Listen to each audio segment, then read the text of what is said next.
Well, I'd like to thank the organizing committee for inviting me to this symposium. I think the program and the speakers are outstanding, and I certainly appreciate the opportunity to review rheumatology, and it's been very helpful.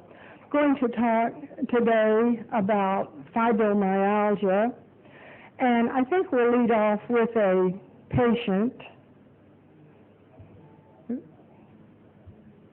Yes.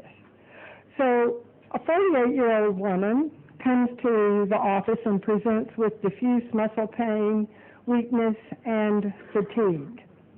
Now, her symptoms have been present for more than 3 years, somewhat worse in the past 6 months. She has generalized pain and fatigue.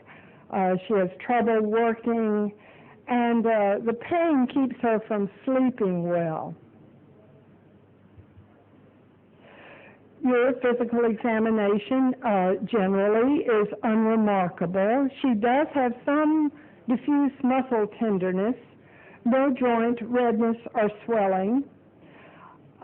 Her muscles are normal. In strength, the neurologic exam is normal, and some screening tests are done, including tests for inflammation, and these are normal. Now, is there anyone here who has not seen such a patient?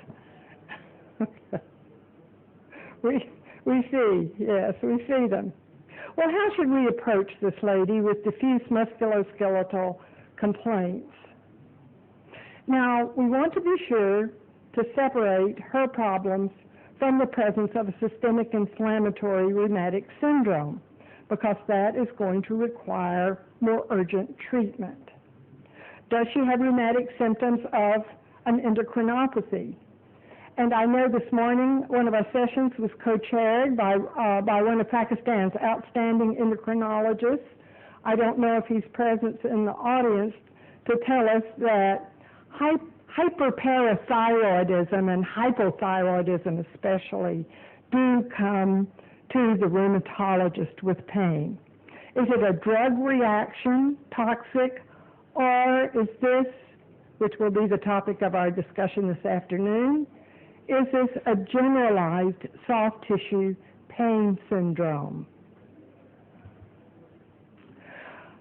Well, we should give some thought to a diffuse inflammatory disease. Our differential diagnosis would include rheumatoid arthritis, but here we would most likely see swelling and inflammation involving the joints symmetrically and the small joints of the hands. Lupus would present with findings, skin, joints, kidney. Polymyositis, inflammatory muscle disease with weakness of the proximal muscles. Eosinophilic fasciitis would present with fascial thickening.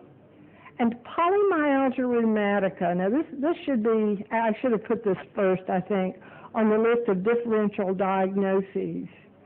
A syndrome of adults over the age of 60 who present with diffuse muscle pain, normal muscle strength, but high sedimentation rate. Now, the duration of symptoms is important. If the symptoms have been present less than 6 months, we need to be a bit more alert for early rheumatic disease. If the symptoms have been present for more than 2 years, there should be some objective abnormality on the physical finding in the lab. So if we're dealing with a long-standing problem in which the pain is real, but we don't find abnormalities, again, our thoughts turn to soft tissue disease. So let's think about the generalized soft tissue pain syndromes, fibromyalgia, are a syndrome in which the real problem is a major depression, but the patient presents with musculoskeletal complaints, are the somatoform pain disorders.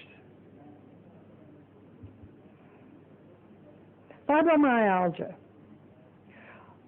widespread musculoskeletal pain.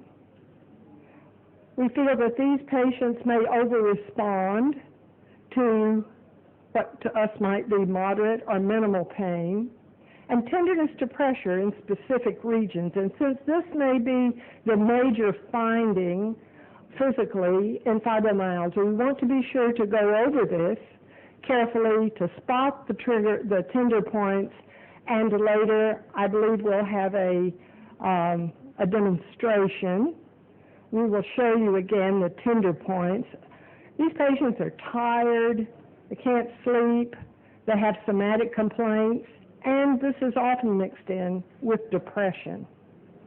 Your physical exam shows no objective inflammation.